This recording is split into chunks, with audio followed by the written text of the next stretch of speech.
Craig. Hi, Craig. Hello, Craig. Hello, and welcome back to the paddock.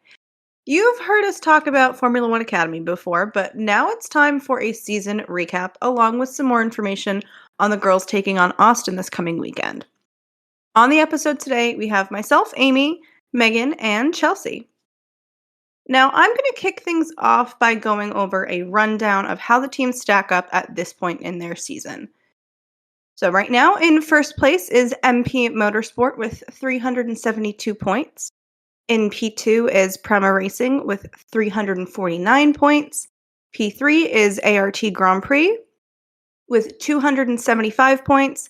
Fourth place is Rodden Carlin with 244 points. And fifth place is Campos Racing with 226 points. Now, I know I like to see this a lot more than how the teams stand up, and that is how the drivers stack up with points this season. They have one circuit left to go, and that is COTA. So I know myself and the girls that are going to COTA are all really excited to get to see the F1 Academy races next weekend. So right now in P1, we have Marta Garcia with Prema Racing with 235 points. P2, we have Lena Bueller with ART Grand Prix with 187 points. P3 is Hamda Al-Khabisi with MP Motorsports with 179 points. P4 is Nuria Marti with Campos Racing with 157 points. P5 is Abby Pulling with Rodden Carlin with 143 points. P6 is Amna Al-Khabisi with MP Motorsports with 112 points. P7 is Bianca Bustamante with Prema Racing with 102 points. P8 is Emily DeHughes with MP Motorsport with 81 points. P9 is a PGP favorite, and that is Jessica Edgar with Rodden Carlin with 70 points. P10 is Lola Lavosi, apologies if I mispronounced her last name, with Campos Racing with 63 points. P11 is Carrie Schreiner with ART Grand Prix with 56 points. P12 is Chloe Grant with ART Grand Prix with 32 points. P13 is Megan Gilks with Rodden Carlin with 31 points. P14 is Chloe Chong with Prema Racing with 12 points. And in P15 is Mati Cesedes with Campos Racing with 6 points. And now that we're kind of wrapping up the 2023 season, they did release some news for 2024. So starting in 2024, we're going to start seeing the F1 Academy a part of F1 weekends. So this is more in an effort of just bringing attention to the series because it is obviously very new and a lot of people still don't know too much about it because it hasn't been live for like viewing. And they're hoping putting it on F1 weekends will boost the efforts, which is what the series was created for, and get these women on the F1 track. So the way this is all going to work is 10 F1 teams will have one woman driver and their livery on one car competing in the Female Racer Series. Now, like Amy mentioned, the F1 Academy has 5 teams and each has 3 cars and 3 drivers, making a total of 15 cars and 15 drivers. So from what I understand and was reading, only 10 of these drivers are going to be nominated by F1 teams. Although details haven't come out yet about who's been picked for each team, they did say that the remaining 5 drivers that aren't chosen, they're going to be supported by other partners that also haven't been released yet. So we are waiting on more information on what's going to happen, but we can confirm that you are going to see F1 Academy at every F1 race, which I think is going to be awesome.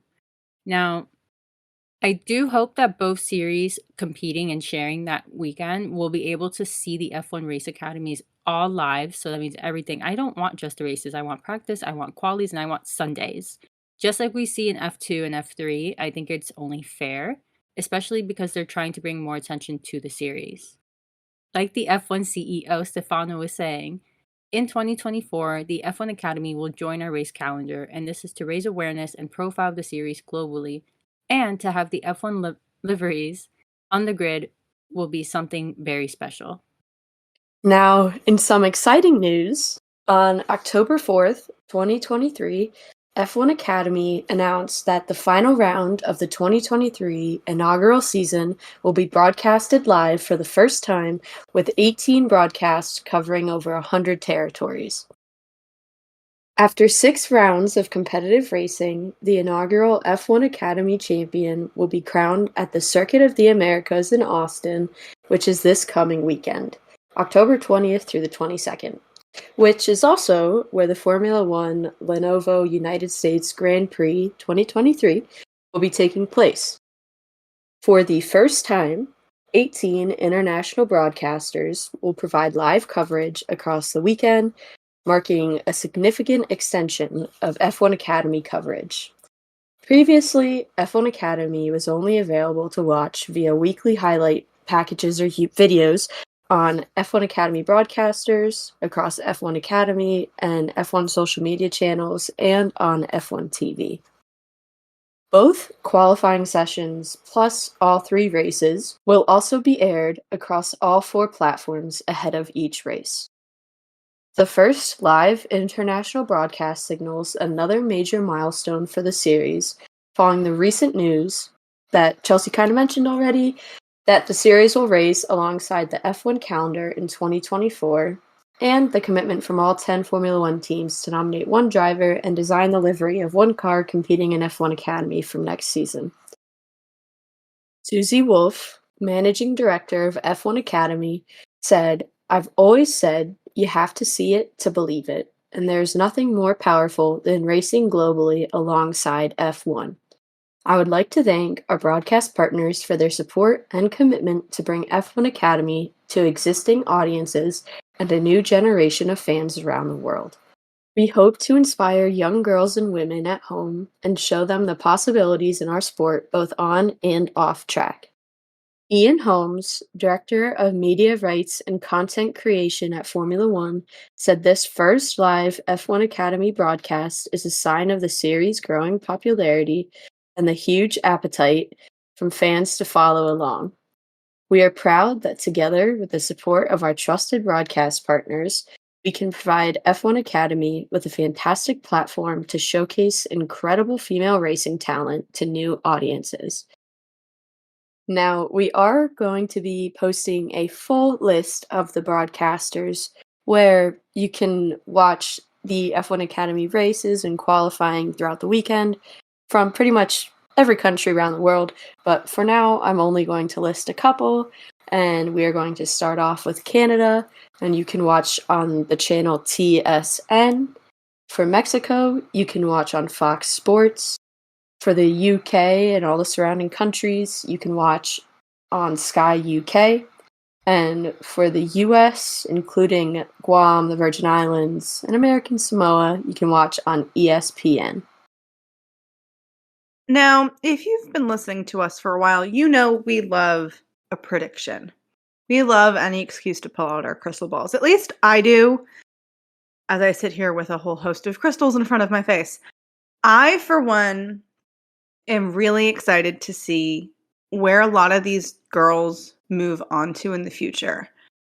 I really hope to see quite a few of them over to F3 or even F2.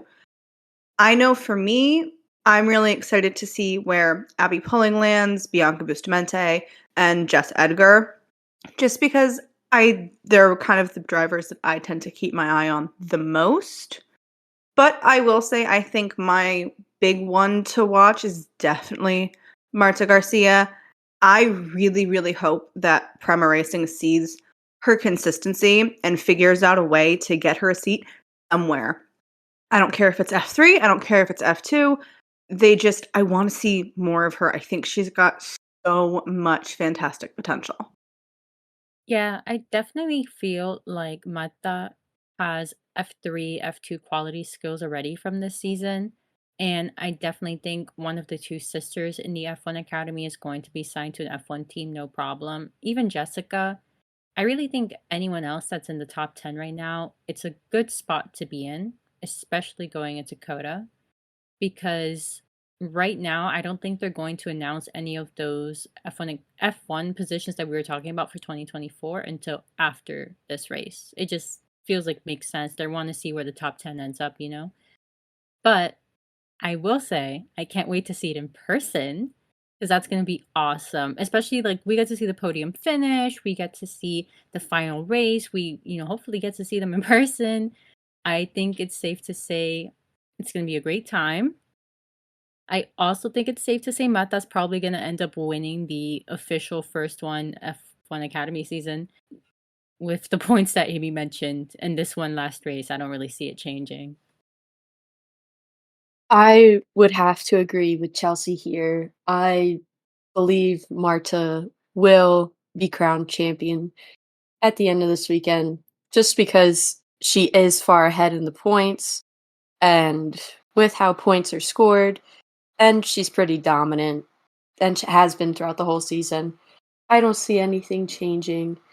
But as a girl who has been interested in motorsports ever since I was little, I am so excited that I will finally be able to watch like an all girls race live this weekend at COTA.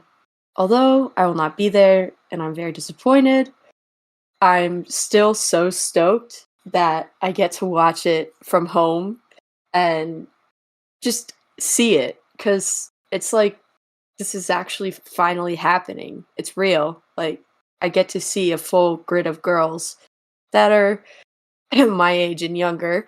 And it's really weird to kind of look up to girls that are my age and younger than me. But at the same time, I do because they're like girl bosses. Like, they're putting themselves out there and they're leading the way for women in motorsport right now, especially in F1 and F2, F3, all that. But I cannot wait to see the races in the future as well, especially since I know in the future I will see it live. I know I will. It's going to happen. I'm going to make it happen. I'm speaking it into existence.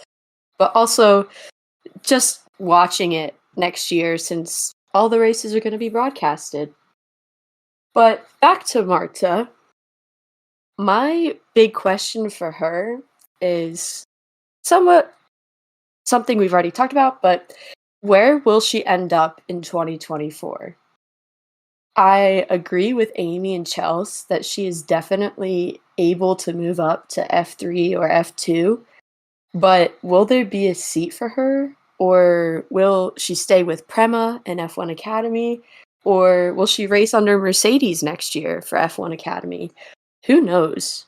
I think it's going to be exciting now with the introduction of the F1 teams into next season because some of these girls are a part of these teams' drivers' academies. So I wonder if they're going to pick them automatically. I mean, I would assume they would. Or will they pick someone else? I don't know. I think it'll make everything interesting and it'll keep things I don't know. Interesting. I'm saying interesting a lot, but I don't have any other word for it. But it also just makes me more excited to have more girls on the grid and to have F1 teams involved and make kind of the what's the word I'm looking for? The flow into F1, transition into F1 and like the different series easier and more attainable for these girls. I, for one, am really interested to see who makes it to the grid next year. If we've got anybody new, I don't know. Maybe Sophie Flourish would come over from F3, do a little bit of time with F1 Academy, and maybe that'll help her get into F2. I don't know if we see anybody making any interesting pivots. I am really excited to see if we get any new names that we haven't really heard of yet. I know I'm one of the few girls on PGP who likes rally and endurance racing, and I have this weird thought of maybe we'll see Leah Block potentially consider F1 Academy in the future. I know right now she is still staying in rally, but I would really love to see her make that transition if it's something that she would want to do. I think she would just be a good talent on the grid, and I think she's super inspirational. But I'm just really excited to see who comes on, if we've got any new kind of unknowns that maybe a lot of us don't know about yet. Speaking of female drivers and other types of racing, would we see Jamie Chadwick coming back to F1 from Indy, or do we think she would stay in Indy NXT and continue through the IndyCar pathway? I don't know. I know she's done like the W series and all, but what do we think? So I know with F1 Academy, you have to be 25 years old or younger. And I know Jamie is currently 25. I think she's like a 98 baby, if I remember correctly. And I just don't, I think she's going to age out of the system, for lack of better phrasing, but she's going to age out of the program. So I think she's more than likely going to stick with Indie NXT because there isn't really an opportunity for her in F1 Academy.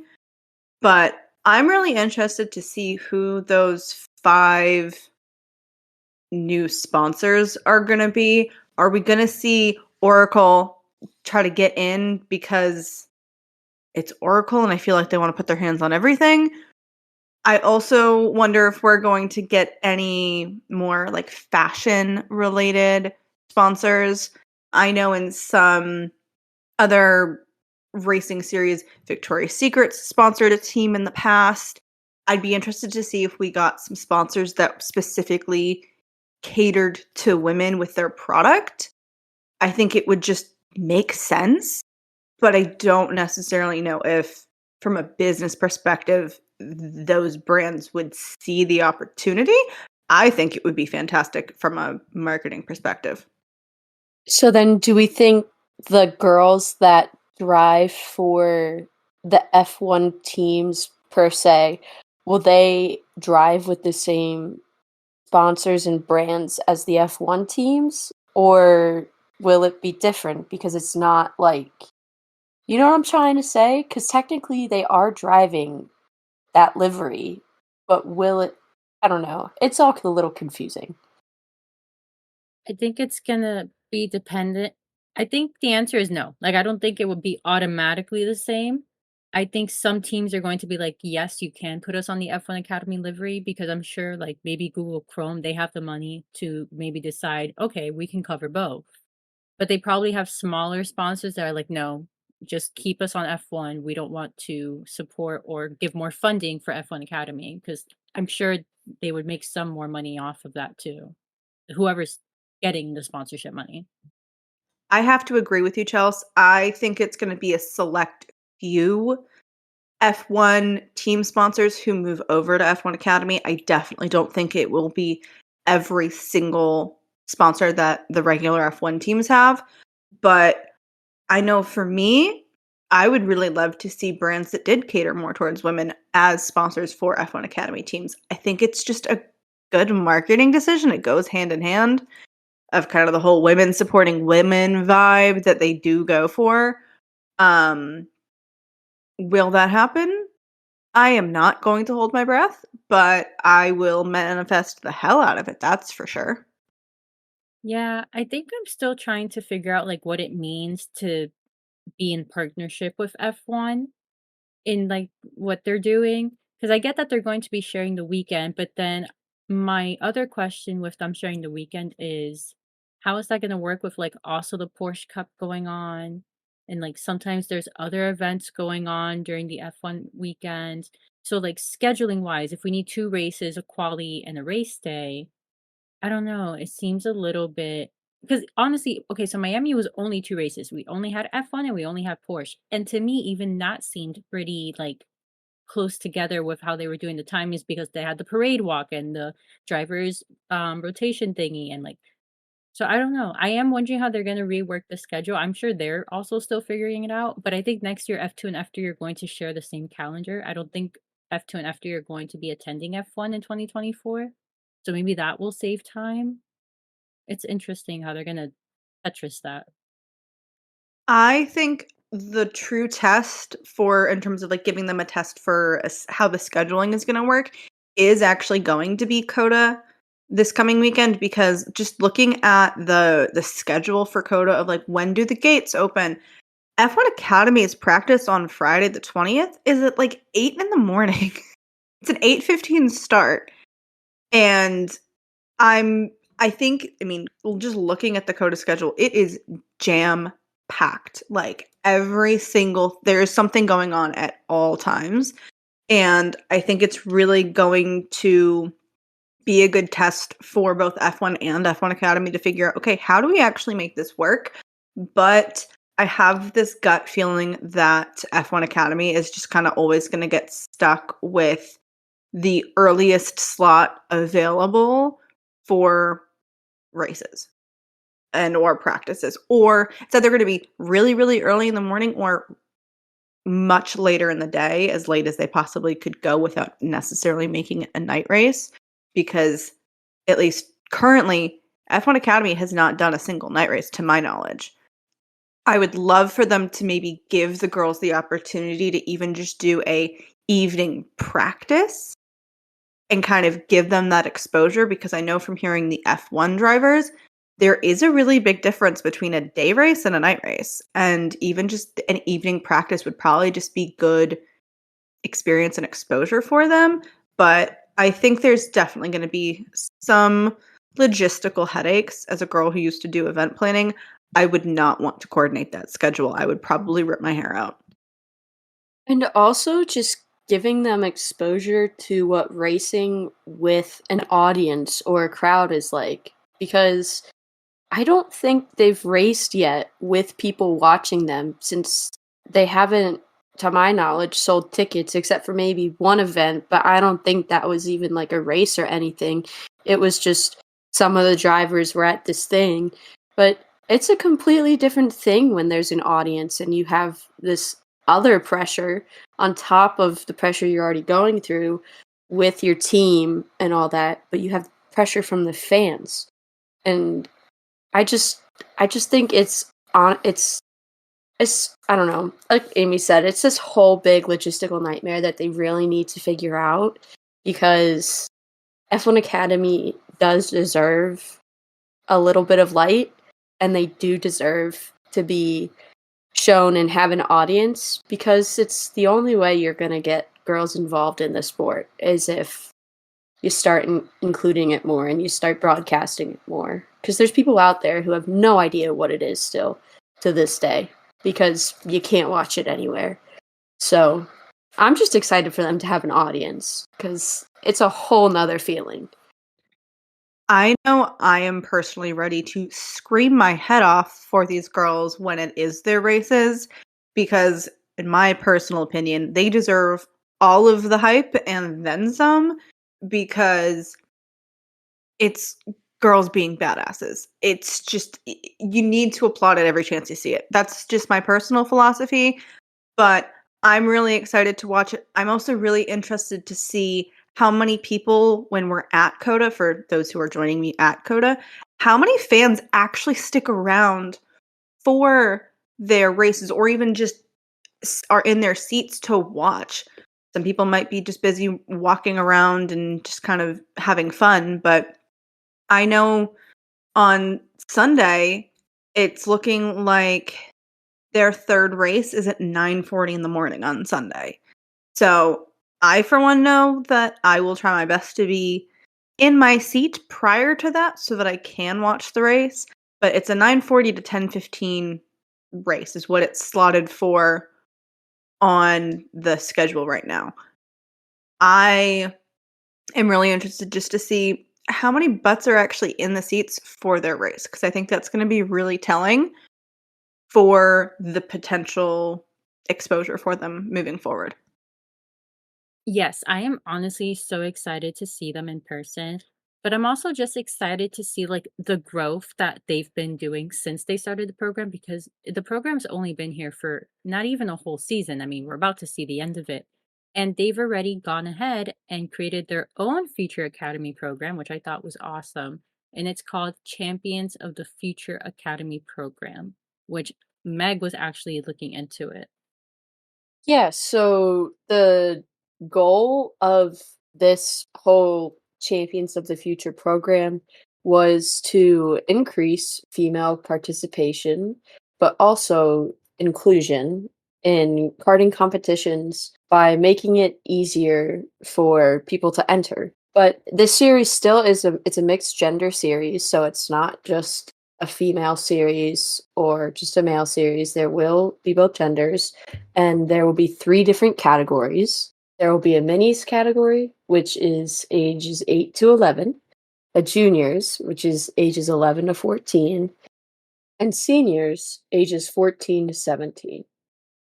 And a cool thing about this whole series is that they are implementing different measures to kind of control different costs. So there will be reduced entry fees for these races, and there will also be different kind of systems like lottery systems for engines and chassis to decrease the financial burden and make it easier and more attainable for people to join and compete.